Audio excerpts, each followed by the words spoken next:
Asli dənə musiqili dəyişmə deyək onda. Birincini belə dəyişməli deyək. Hə, necə istəyirsin? Fərqi yox.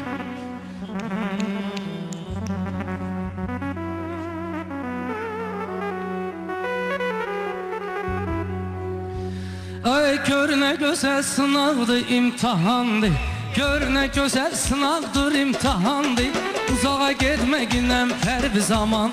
Sənin üzüvi görməyirdim aşandır. Bağlar var istəyən kimi ay gözəl, dağlar qar istəyən kimi ay gözəl, xəstən ar istəyən kimi ay gözəl, yaman könlümə düşmüsən, düşmüsən. Dağlar istəyən kimi ay gözəl.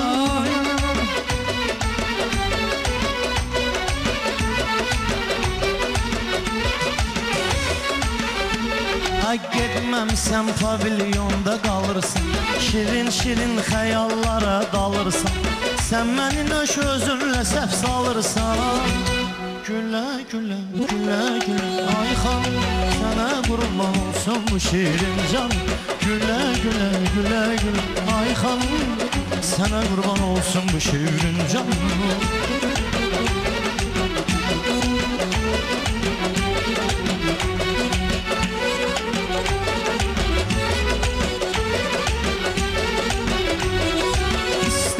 Sözümdən incisinlər, gərək sənin xətrimi istəsinlər. Getdi yazarın yanında desinlər. İkisi bir boyda gəzən qaqaşlar, boyda mağarda süzən qaqaşlar. İkisi bir boyda gəzən qaqaşlar, hər sözə bir söz düzən.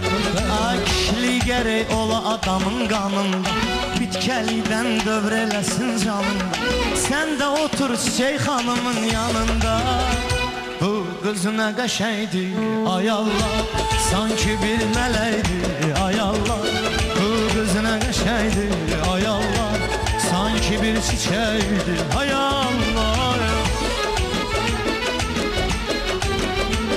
Ay yaxşı dedin ay Pərviz öz canım üçün, mən də varam bugünkü meydanım üçün.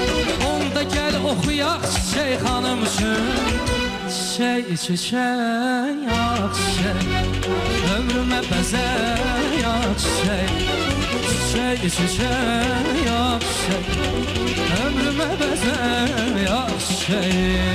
Mən də əcəb bu cür ürək görüb bu, arzu görüb həm də dilək görüb bu. Mən bilmirəm harda çiçək görüb bu. Evlərinin dalı yonca, yonca çıxmış dam boyunca.